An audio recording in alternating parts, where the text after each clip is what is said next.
D'accord. Je vais peut-être passer la main à Xavier pour la quatrième présentation qui va avoir trait à une quatrième étude donc sur les transitions abandonnées. On est allé voir, s'intéresser à des gens qui peut-être n'étaient pas allés jusqu'au bout de leur transition, voir un petit peu ce qui expliquait que justement ils avaient jeté l'éponge, plus ou moins, ou ils avaient fait un pas de côté.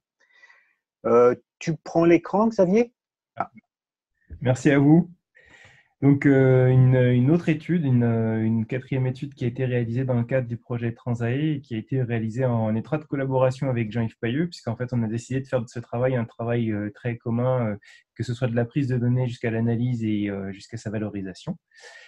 Et donc, je vais essayer de restituer notre travail à tous les deux sur ce thème-là. Donc l'idée, ça a été de repartir voir des agriculteurs qui ont fait un retour à une agriculture consommatrice d'intrants et en se questionnant sur la nature de ce retour. Donc en fait, ce travail porte sur des trajectoires professionnelles qui ont été marquées par une transition vers des systèmes économes et autonomes à un moment donné de la vie des agriculteurs et agricultrices concernés et qui ensuite sont revenus sur des situations plus hétéronomes. Et donc, ce travail-là, il a été réalisé en grande partie aussi grâce à la mobilisation des animateurs et animatrices et des agriculteurs référents du projet. Parce qu'une des premières grandes missions que nous avons eu à faire, c'est de trouver, alors on peut passer à la diapo suivante, de trouver des agriculteurs et agricultrices qui avaient vécu ce type de transition. Alors, pourquoi nous sommes-nous intéressés à cette dynamique? Donc, ces trajectoires professionnelles, elles sont peu courantes au sein du réseau, ce qui a expliqué la difficulté à en trouver pour aller travailler, enquêter et comprendre ce qui s'était passé dans leur trajectoire professionnelle. Et elles nous intéressent et elles nous questionnent énormément. Alors, pour quelle raison est-ce qu'elles nous questionnent? C'est que la transition vers des systèmes économes et autonomes, elle a été formalisée comme une transition professionnelle. Qu'est-ce que ça veut dire une transition professionnelle? C'est un changement très très profond des façons de faire des agriculteurs et des agricultrices, mais aussi un changement profond des façons de penser, des objets sur lesquels ils travaillent, c'est-à-dire ce qui fait sens dans leur travail au quotidien, et puis aussi quasiment de leur vision du monde parfois, qui peut évoluer au cours de ces transitions professionnelles. Une telle transition professionnelle, quand elle a été opérée, on a du mal à croire qu'elle puisse générer une forme de retour à une situation passée et la situation qui précédait. Parce que ces quatre dimensions du travail, telles que viens de vous le décrire, sont décrites dans ce triangle-là qui représente le monde professionnel selon Pascal Béguin, c'est-à-dire l'objet au milieu, les façons de faire en haut, les normes professionnelles, c'est-à-dire la façon dont on définit les bonnes façons de travailler, qui sont en bas à gauche, et puis les valeurs, c'est-à-dire le rapport au monde que les gens entretiennent au monde dans leur travail. Ce monde professionnel, il renvoie à une forme de cohérence. Alors, ce n'est pas une cohérence intellectuelle, c'est une cohérence pratique. C'est-à-dire que finalement, elle se manifeste lorsqu'elle est ébranlée, lorsqu'elle est remise en question par une forme d'incohérence, de mal-être dans le travail, qui peut parfois aller jusqu'à la perte de sens, etc. Mais ce monde professionnel, il est aussi très marqué par une stabilité très, très forte. Et donc, quitter ce monde professionnel, on parle de transition professionnelle quand on va vers des systèmes économes et autonomes, parce que quitter un monde professionnel pour aller vers un autre, en construire un nouveau, c'est très coûteux et c'est très difficile pour la personne. C'est un véritable bouleversement de ce qu'il vaut, de ce que l'on fait et de ce sur quoi on travaille. La diapo suivante. Donc en fait, si on assume un peu une caricature en focalisant sur des façons de faire et de penser emblématiques, on dirait que les 15 agriculteurs et agricultrices qui étaient impliqués dans le travail des 6 fermes que l'on a pu suivre au cours de cette étude, eh ben, ils ont quitté un monde professionnel dans lequel ils travaillaient dans une ferme laitière hétéronome, qui était marquée notamment par le fort achat d'intrants, par l'idée d'être satisfait de son travail lorsqu'il y avait un niveau de production par vache ou par an qui a été atteint. Et on peut dire qu'ils se sont progressivement déplacés leur façon de faire en allant vers des systèmes plus économes dans lesquels ils arrivaient à fermer le silo à au moins une certaine période de l'année, à pâturer plus, à acheter moins d'intrants, et puis ils intégraient également l'échange entre pairs dans leur façon de pratiquer l'agriculture, dans leur façon de faire. Toutefois, ça c'est ce que l'on sait d'eux, et on savait ce que l'on savait d'eux avant d'aller les voir. Mais en fait, on sait aussi qu'ils sont revenus à une situation hétéronome par la suite. Ce qui est visible dans cette transformation, c'est la transformation momentanée des façons de faire. Plus de pâturage, moins d'achat d'intrants et plus d'échanges entre groupes dans les groupes de pairs, avec des groupes de pairs auxquels ils n'avaient jamais adhéré auparavant. Ce que l'on ne sait pas, c'est est-ce que les autres dimensions du monde professionnel, à savoir est-ce que les normes professionnelles, c'est-à-dire la façon de définir la belle agriculture, une agriculture bien faite, Et est-ce que le rapport au monde a évolué au cours de cette transition, de ce changement, pardon. Et on peut aussi se demander si les souhaits relatifs au futur ont évolué. Si on passe à la diapo suivante, eh bien, en fait, on se rend compte que sur les 15 agriculteurs et agricultrices étudiés dans les 6 fermes, eh bien, il n'y a qu'un seul couple, donc une ferme, dans laquelle il y a eu en effet une double transition professionnelle durant leur trajectoire, durant leur carrière. Cette double transition professionnelle, elle a été réalisée par l'idée qu'à un moment donné, dans leur vie, ils ont souhaité aller vers des systèmes très économes et autonomes, très axés sur le pâturage et en acceptant les variations de production des vaches laitières d'une journée sur l'autre, du fait de la ressource pâturée. Et ensuite, ils ont eu une seconde transition professionnelle parce que leur objet de travail s'est beaucoup plus focalisé sur la transformation laitière, en mettant en place un circuit de vente directe et de transformation en fromage. Et que ce qui les a du coup, à partir de là, pour leur cas à eux, ce qui les a le plus préoccupés, c'est d'avoir un volume de lait conséquent et constant toute l'année, et qui les a amenés à dérouler une autre façon de faire, et donc à sécuriser la production laitière avec un système qui a de plus en plus mobilisé des intrants de manière insidieuse. Et donc jusqu'à quitter finalement les réseaux de systèmes économes et autonomes. Pour les 13 autres actifs qui étaient impliqués dans les 5 autres fermes, il n'y a pas eu de transition professionnelle du tout durant leur carrière. Finalement, l'économie, c'était juste un passage, une évolution passagère des façons de faire. Ils ont fermé le silo, ils ont pâturé plus, certes, mais ils n'ont pas vraiment questionné leur façon de penser. Ils n'ont pas vraiment évolué l'objet sur lequel ils travaillaient. Du coup, la période économe et autonome, pas autonome justement, chez eux, chez ces agriculteurs et agricultrices, ça a été une période d'inconfort dans le travail. Même si elle leur permettait d'avoir des bons résultats économiques et des bonnes performances technico-économiques, cette situation plus économe, eh bien, en fait, ils étaient en tension dans leur monde professionnel à eux, puisque finalement, ils n'arrivaient pas, pour certains, à se rapprocher d'un idéal économe et productif tel que décrit par André Pochon et qu'ils auraient voulu mettre en application sur leur ferme, mais ils étaient tellement omnubilés par cet idéal qu'ils n'étaient pas capables de penser l'adaptation à leur ferme, à leur milieu à eux, ce qui est une des bases des systèmes économes et autonomes. D'autres ont vécu une tension très très forte vis-à-vis de ce qui représentait pour eux la belle ferme, puisque la belle ferme, c'était pour eux une ferme dans laquelle les vaches étaient productives. Et donc là, ils étaient en forte tension puisqu'ils n'arrivaient plus à atteindre cette norme professionnelle-là. D'autres vivaient une forte tension vis-à-vis de la modernité technologique, puisqu'ils étaient très, très attirés par cette modernité, alors que cette modernité vient souvent en contradiction des choix économes. Et enfin, d'autres se retrouvaient en tension vis-à-vis de la prescription, puisqu'ils avaient envie de faire confiance et de déléguer certaines de leurs responsabilités à des techniciens qui passaient chez eux. Or, le raisonnement économe et autonome les incitait plutôt à essayer de se réfléchir par eux-mêmes, de penser la technique et de penser les décisions par eux-mêmes, sans forcément déléguer. Enfin, pour certains agriculteurs et agricultrices, la période a mis en évidence des difficultés à accepter les débats de valeurs qui pouvaient avoir lieu dans les groupes de pairs au sein desquels ils allaient échanger. Et en fait, d'autres ont même été jusqu'à essayer de questionner la place et le mandat des animateurs et animatrices dans l'orientation des groupes. Alors tout ça, ça a conduit à quoi? Ça a conduit à ce que ces 15 agriculteurs et agricultrices, ils ont quitté la pratique économe et ils sont revenus à une forme d'hétéronomie plus productiviste selon plusieurs motivations. D'abord, certains ont voulu s'adapter aux orientations de la PAC afin de maximiser, par exemple, la triculture. Ça a généré chez eux un changement d'assolement. D'autres ont voulu prendre en considération les envies d'un nouvel associé qui est arrivé et qui les a conduits du coup à aller vers plus de productivité. Et puis, la majorité d'entre eux se sont laissés porter par leur engouement autour des promesses de la modernité technique, productivité, confort matériel, et donc ils se sont lancés dans une vague d'investissement en se disant que ces investissements-là aujourd'hui sont coûteux, mais demain finalement porteront les fruits à moyen terme ou à long terme. Lors de l'entretien que nous avons eu, et alors que l'hétéronomie était en route dans ces fermes-là, ces agriculteurs témoignent d'un temps de travail qui a augmenté lorsqu'ils ont quitté les systèmes économes qu'ils avaient pu mettre en place, les pratiques économes qu'ils avaient pu mettre en place. Ils témoignent aussi un peu de tensions et de difficultés économiques, mais qu'ils tentent de relativiser, eu égard à cette promesse de la modernité, en se disant aujourd'hui c'est coûteux, mais ça portera ses fruits demain. Et puis, ils parlent également de prise de risques financiers dont ils ont conscience avec de forts investissements. Ils parlent de pression du voisinage non agricole, notamment avec l'usage des phytos. Et puis, pour certains d'entre eux, ils parlent également de tensions qui ont émergé entre les associés, puisqu'en fait, ils se retrouvent aujourd'hui finalement à avoir à une sorte de malaise dans les projections futures de la ferme. Si on passe à la dernière diapositive, la pensée autonome, il nous semble que cette étude révèle que la pensée autonome, elle semble incontournable pour une transition vers des systèmes économes et autonomes qui soient stables dans le temps et qui permettent de cristalliser ces pratiques et ces façons ces pratiques économes. Pardon. Dans le réseau CIVAM, il nous semble que l'autonomie, elle est pensée selon deux dimensions. Une capacité critique des technologies et des savoirs et des connaissances qui semblent s'imposer à nous et qui semblent structurer nos façons de faire et de penser.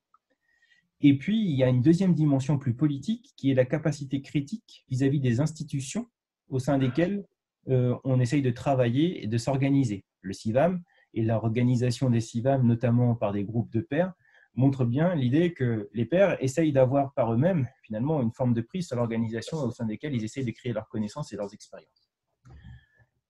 Dans les réseaux CIVAM, il est assez communément acté également que le développement des systèmes économes passe par un accompagnement sur la mise en place de pratiques économes et qu'ensuite, la pensée autonome sera suggérée par les modalités d'accompagnement, par la posture des accompagnateurs et que ça sera suggéré par la responsabilisation des accompagnés au sein de leur groupe d'échange.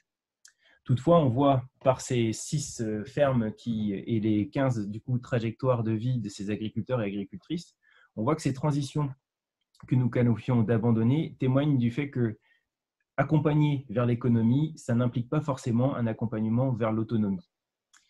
La question qu'on se pose du coup à l'issue de cette étude, c'est faut-il engager une réflexion sur les normes professionnelles et sur les valeurs dans le cadre des groupes d'échange entre pairs, très tôt dans l'accompagnement des agriculteurs et agricultrices. Et donc, cette question-là, en fait, elle est d'autant plus justifiée que pour l'instant, dans toutes les études que l'on a pu voir, chez les gens qui vont vers des systèmes économes et autonomes, on n'est pas capable de dire si c'est d'abord les pratiques et ensuite les valeurs et les normes professionnelles qui changent ou bien si l'une précède l'autre. Et donc, ce que l'on met un petit peu ici sur la table, ce serait est-ce que ça ne vaudrait pas la peine de se questionner sur les modalités d'accompagnement au service d'une pensée autonome dans le futur? Je vous remercie. Merci beaucoup, Xavier. Je suppose qu'il y a des questions. Didier, as-tu repéré des questions? Apparemment, pas pour l'instant. Pas pour l'instant.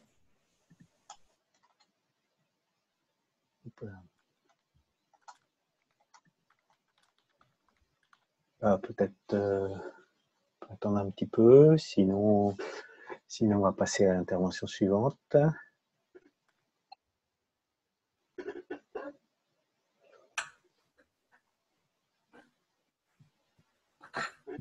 Peut-être une question avant de passer à l'intervention suivante pour en faire venir d'autres. La question quand même que tu soulevais de la difficulté à trouver ce type de ferme-là, est-ce qu'on sait si sur le terrain, il y a beaucoup de gens comme ça qui sont revenus en arrière? Nous, à l'intérieur du réseau CIVAM, on a tendance à dire qu'une fois que les gens ont mis le pied dedans, ils reviennent difficilement en arrière. Mais est-ce que ça, c'est une réalité ou pas? Ouais, peut-être que tu pourrais, parce qu'une question est arrivée, nous expliquer comment ont été sélectionnés ces agriculteurs. Eh bien, en fait, les agriculteurs qui ont fait des retours vers des situations hétéronomes sont très peu, il y en avait très peu finalement dans l'entourage, il y en avait très peu à la connaissance des référents et des agriculteurs des différents groupes et des animateurs des différents groupes. Et en plus d'y en avoir peu, les personnes qui étaient éventuellement repérées n'étaient pas forcément intéressées pour participer à cette étude. Alors, ceci étant dit, donc là, on en parle de 6 fermes. Finalement, on en avait 8 sur nos tablettes et on a eu 2 refus en termes de capacité à aller les questionner et à analyser un petit peu leur trajectoire. Voilà.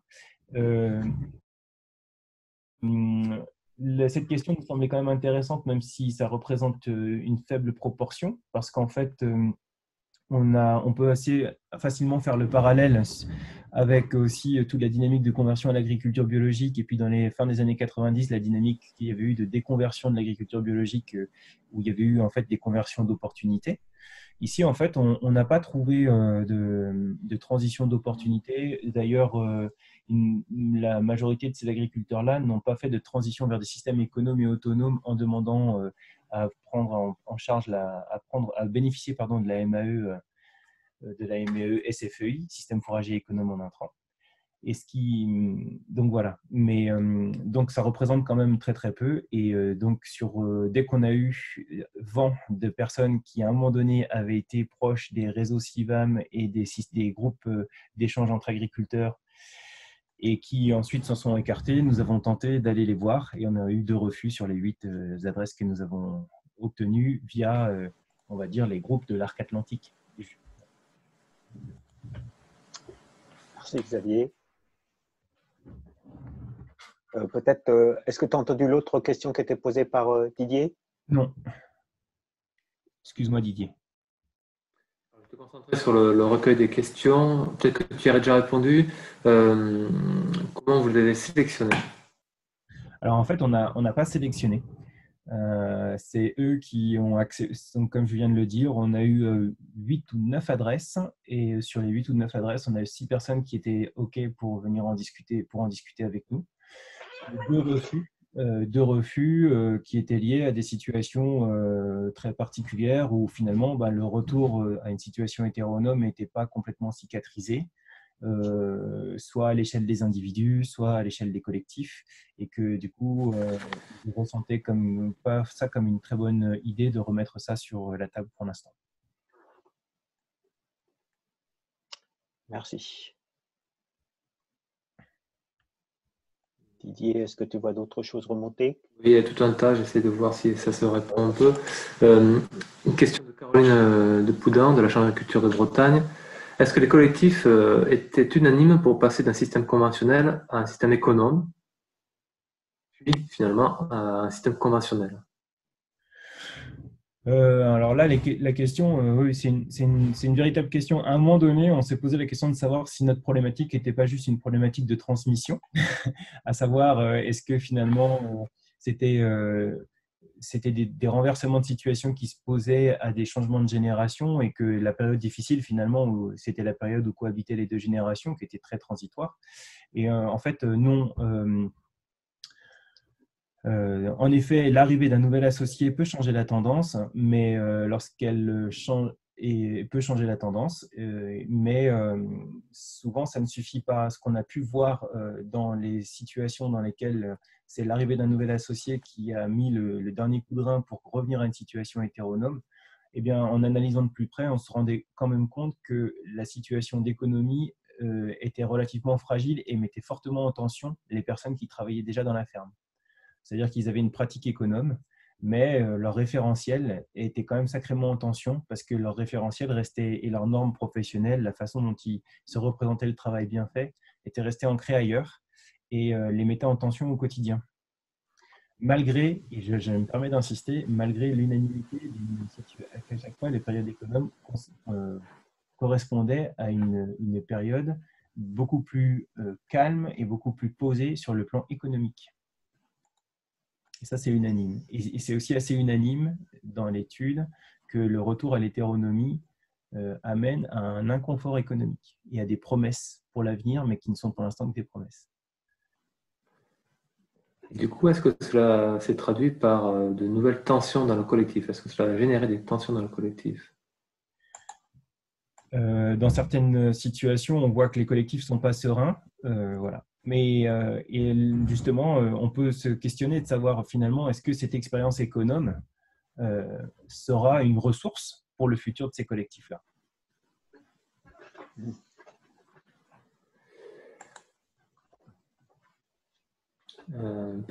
Question de Marianne Cerf, peux-tu préciser ce que tu appelles le rapport au monde et qui caractérise le pôle valeur?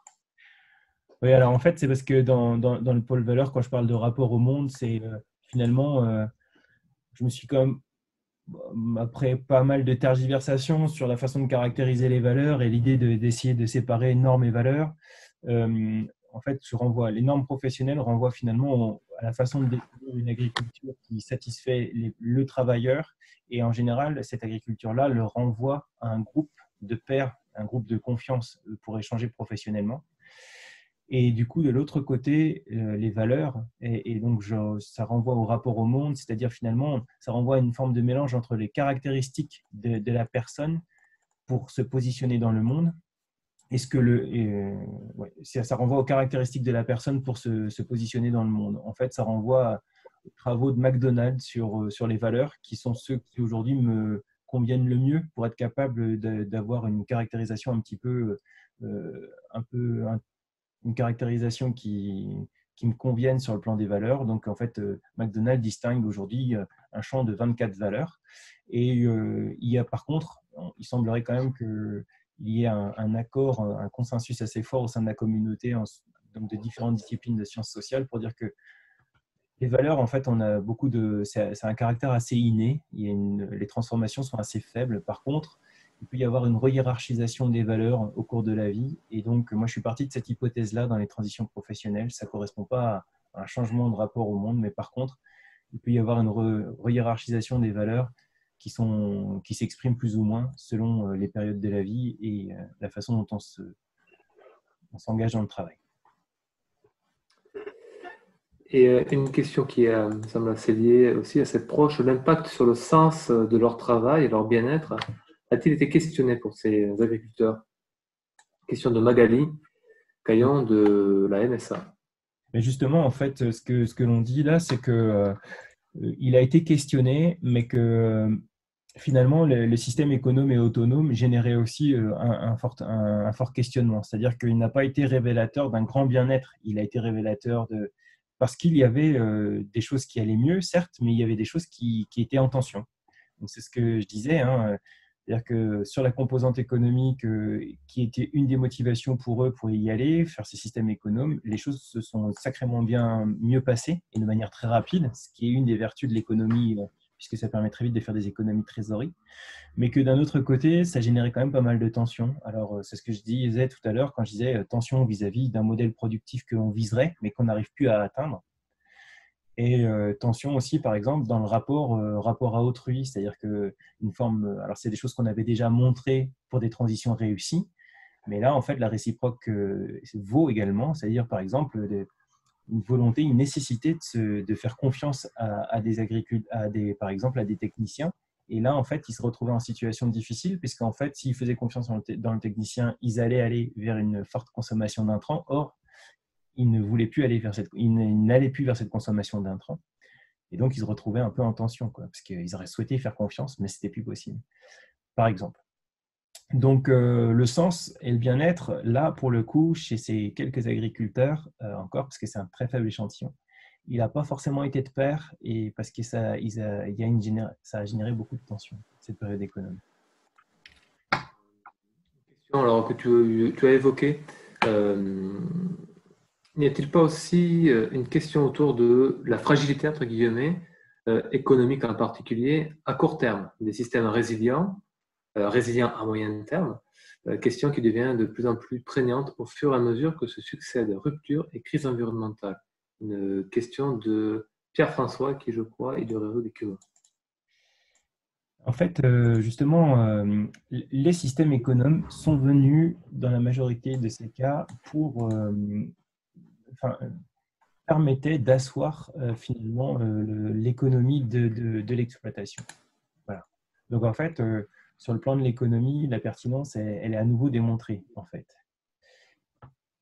Par contre, ce que ça met en évidence, c'est que dans des trajectoires professionnelles, avoir des systèmes qui soient intéressants sur le plan économique ne suffit pas pour un certain nombre de travailleurs, évidemment. Ça, c'est ce qu'on a déjà discuté auparavant. Et que, en fait, il y a des normes professionnelles qui ont la dent dure, pour certains, et dont ils ne sont pas capables de sortir. Et voilà. Donc, je ne pense pas, en fait, que... au contraire, quoi, je pense que ces systèmes économiques, ça remontre encore la pertinence, mais ça montre que c'est beaucoup plus difficile que simplement gagner sa vie d'aller vers des systèmes économiques autonomes. Pour les personnes, ça demande plus d'efforts que ça. Merci Xavier. Didier, je ne sais pas si tu as d'autres questions. Oui, il y a pas mal. Il y en a une qui a disparu de sous mes yeux là, de Bertrand Aumont. Justement, comme tu disais que le monde professionnel a la dent dure, il n'est pas justement aujourd'hui nécessaire d'accompagner sur du plus long terme ces transitions du monde professionnel, du fait qu'ils restent marginaux et relativement peu ancrés ou face à une concurrence. Ben, en fait, c'est une question qui s'est posée, hein. On a interagi avec certains des animateurs et animatrices, hein, des groupes dans desquels ces agriculteurs-là et agricultrices sont sortis. Et en fait, ça repose quand même sur l'idée à juste titre, hein, l'accompagnement nécessite une certaine volonté de la part des agriculteurs et agricultrices. Et ce qui est très clair ici, c'est que, alors, c'est à l'état de questionnement de notre côté, mais ce qui est très clair ici, c'est que en fait, cet accompagnement n'a pas suffi pour réussir à mettre en place un confort, un monde professionnel qui soit plus cohérent pour ces acteurs au sein des systèmes économes pour développer une forme d'autonomie de pensée. Donc en fait, au-delà du long terme qui peut poser aussi, qui pose question, c'est la question de savoir finalement, ici on a affaire à des gens qui sont restés 3-4 ans et qui ont réussi à mettre à l'épreuve du réel les façons de travailler de manière économe, qui ont réussi à voir quels étaient les bénéfices, mais aussi qui ont réussi à voir qu'est-ce que ça provoquait chez eux en termes de tension interne. Moi, je ne suis pas sûr que ce soit un problème uniquement de temporalité. Même si ça représente une minorité, ça peut peut-être être une minorité qui peut nous amener à nous questionner sur comment accompagner et prendre plus rapidement peut-être en charge, et autrement que sur simplement les modalités d'accompagnement et sur les postures d'accompagnement, comment prendre en charge finalement la culture d'une pensée autonome et la culture d'une pensée critique et réflexive chez les différents acteurs. Deux questions, une d'Emmanuel Béguin de Lidl et de Pauline Laurent des CEVAM Normand. La première était: quelles étaient les motivations initiales des éleveurs qui ont finalement fait un retour en arrière, et ceux qui ont fait ce retour ont-ils fait part de regrets ou de remords d'avoir arrêté cette transition? Alors, les motivations initiales, pour beaucoup d'entre eux, c'était une motivation d'ordre économique, pour essayer d'améliorer ou de sauvegarder une situation, d'améliorer une situation qui était pas complètement satisfaisante sur le plan de la rentabilité. Donc, c'était une motivation économique essentiellement. Et après aussi des motivations techniques autour, par exemple, du pâturage. Et les remords, non, comme je vous le dis, non.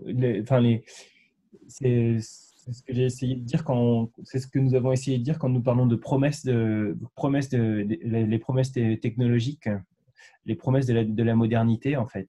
C'est-à-dire que c'est le quitter en faisant un pari sur l'avenir, un pari financier et un pari d'investissement, et dans lequel, en fait, on re-rentre dans une logique où on courbe les chines pendant plusieurs années en se disant ça va être difficile économiquement, mais on investit parce que la technologie nous permettra de gagner en qualité de travail et nous permettra à terme, ce sera forcément rentable. Voilà.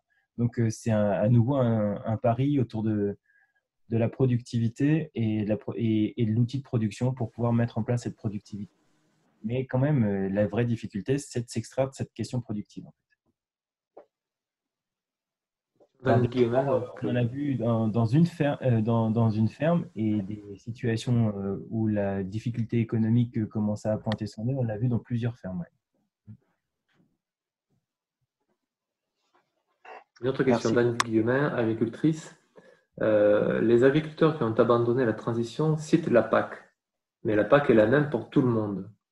Qu'est-ce qui les a rendus plus sensibles aux propositions de la PAC?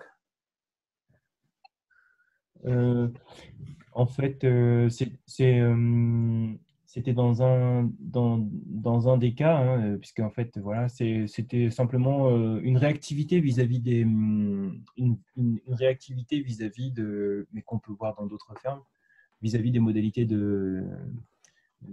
d'obtention des aides PAC. Et voilà, j'ai pas plus de réponses que ça. C'est-à-dire qu'en fait, c'était une forme de réactivité qui faisait qu'on pouvait faire évoluer finalement, qui confortait l'idée qu'on pouvait faire évoluer assez facilement l'agriculture à partir des changements des réglementations pour donner les aides PAC.